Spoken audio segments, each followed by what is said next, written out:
Invasi militer Rusia ke Ukraina dikhawatirkan akan memicu dampak yang lebih besar bagi dunia. Tidak hanya dari segi ekonomi bagi negara-negara lain, pengamat menyebut ada dugaan Rusia berniat mengembalikan kembali kekuasaannya di negara-negara yang dulu pernah jadi bagiannya seperti kawasan Baltik hingga Finlandia.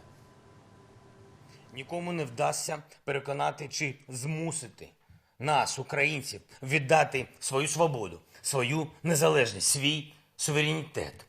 Але схоже, що російське керівництво намагається це зробити за рахунок знищення потенціально їхньої країни. Ми наголошуємо, що не Україна обрала шлях війни, але Україна пропонує повернутись на шлях до миру. Inilah pidato Presiden Ukraina Volodymyr Zelensky di Kiev Kamis waktu setempat yang mendesak Rusia agar kembali kepada jalan perdamaian pasca sejumlah kota dibombardir militer Rusia. Dikutip dari cnnindonesia.com, Volodymyr Zelensky menerima laporan setidaknya 137 prajurit Ukraina tewas dan 316 lainnya terluka akibat serangan Rusia. Dalam pesan video yang diunggah di laman Facebooknya, Zelensky kini menyebut negara lain kini takut untuk mendukung keanggotaan Ukraina pada NATO. Pasca serangan Rusia Kamis pagi waktu setempat, kepanikan terasa di penjuru Kiev. Antrian panjang kendaraan mengular di jalanan berharap segera meninggalkan ibu kota. Pemandangan yang sama juga terlihat di stasiun-stasiun kereta. Kerumunan warga lengkap dengan koper bersiap mencari perjalanan kereta yang bisa mengangkut mereka keluar dari Kiev. Wali kota Kiev Vitali Klitschko bahkan mengimbau warga menyiapkan tas berisi perlengkapan serta dokumen penting jika mereka harus dievakuasi.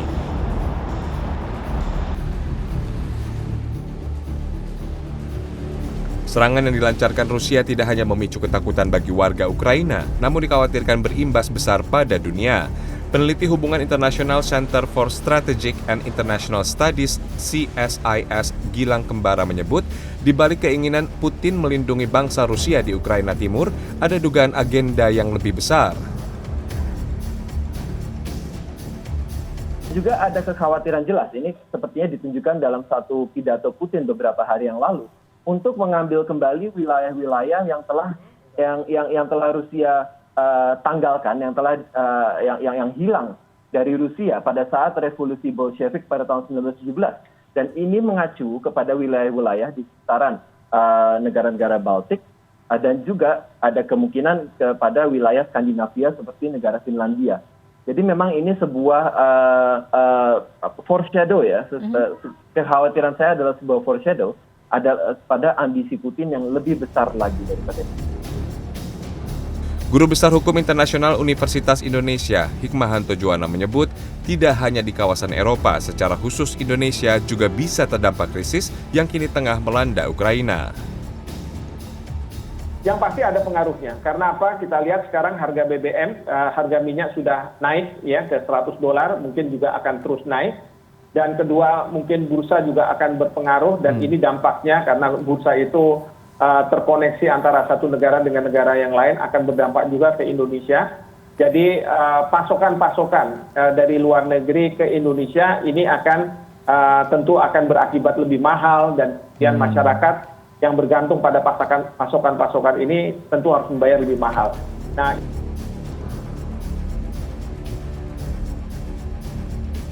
seperti diketahui, keanggotaan NATO menjadi salah satu pemicu invasi Rusia ke Ukraina.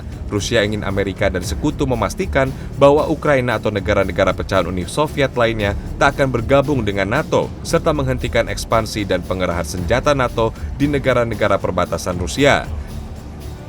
Sebelum invasi, Putin bahkan sempat menawarkan kepada Barat tuntutan Rusia versi lebih sederhana, yakni Ukraina harus menolak tawaran bergabung dengan NATO dan mengakui kedaulatan Rusia atas Crimea yang dicaploknya pada 2014.